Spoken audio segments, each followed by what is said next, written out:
At ang bibi ko. I love you! Love you, pare. Bibo! Bibo!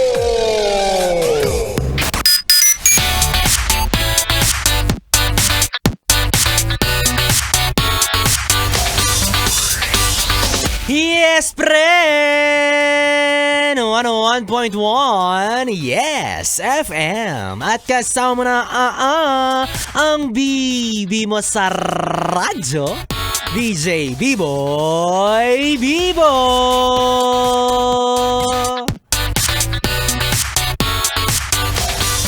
Yes, friend, ito na ang huling araw ng buwan ng Hulyo, July 31, 2024. At alam nyo rin naman siguro no, na sa buwan na to ay pinagdiwang natin ang Nutrition Month. Oo, diba? Buwan ng kalusugan. Kaya ikaw, kahit tapos na ang buwan ng Hulyo, sana ingatan mo pa rin ang pangangatawan mo, especially yung sarili mo, 'di ba? Oo, ikaw na lang ang mag-iingat sa sarili mo kasi hindi sila marunong.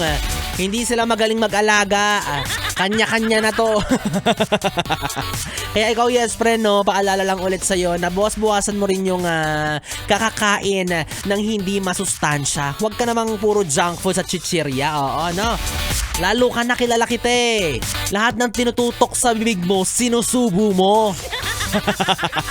Walang pagdadalawang isip, sinusunggaban mo. Kaya nga paalala, di ba, kapag dirty, don't subo. Ano kaya yun? Basta paalala ng nanay yun. Kapag madumi anak kong isusubo, opo, nay.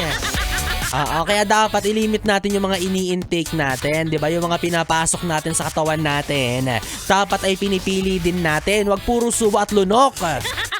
Dapat i-assess mo rin kung healthy pa ba yun para sa'yo, kung ano yung magiging epekto nito sa katawan mo, ganon. As a nutritionist yarn. Dapat nga daw, 'di ba, mga yes friend kong bibi, kapag nag-operation tulong, meron kaming kasamang nutritionist, ayan, 'di ba? Registered licensed nutritionist. Pinapaalala sa atin na kapag kumakain tayo, dapat sinusunod pa rin daw natin yung Go Grow Glow. Go Grow Glow food. Nakakautal mang sabihin, 'di ba? Pero healthy daw 'yan. At lalo na yung pagkain natin, dapat hindi isang tumpok ng kanin yung nilalagay natin sa plato. Kasi dapat daw may portion pa rin 'yan nung Go, Grow at Glow. Paano mo susundin yung kapag nasa buffet ka, di ba? Lalo na kapag nasa catering, di ba, lahat parang gusto mong kainin. Kahit punong-puno na yung plato mo, ay sige kuya, padagdag pa ng pansit sa bandang kaliwa ng plato ko. Oo. Hanggat kasya pa, sige, go, kain. Hanggat hindi nabubusog, sige, lamon. Di ba? Kaya shout out din po, no, sa mga hindi kumakain lalo na ng gulay. Hoy, ikaw! Hindi ka sumusubo ng gulay, hindi ka tumitikim. Sus! Takot na takot kumain ng gulay, mga ayaw sumubo ng green. Ayan ha. Kapag green, ayaw. Pero yung jowa, kapag sinusubuan ka ng brown, sinusubo mo agad. Ay! Pag brown, go agad. Sungal-ngal agad sa bibig. Ano ba yung brown na yan, ha? At parang humaling ka dyan sa brown na yan. Yung brown na yan ay chocolate. Ikaw naman kasi, sweet tooth ka kasi masyado. Pero okay lang naman, no, na paminsan-minsan yung mga ganyang klase ng pagkain ay kainin natin. Diba? Yung mga chichirya, chocolate, soft drink. Okay lang kung paminsan-minsan. Diba? Pero dapat, mas lamang pa rin yung healthy.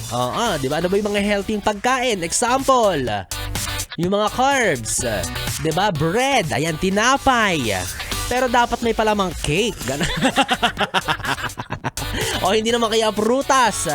'Di ba? Kumain tayo ng apple. 'Di ba nga sabi nila, an apple a day keeps the doctor away. But if the doctor is cute, keep the apple away.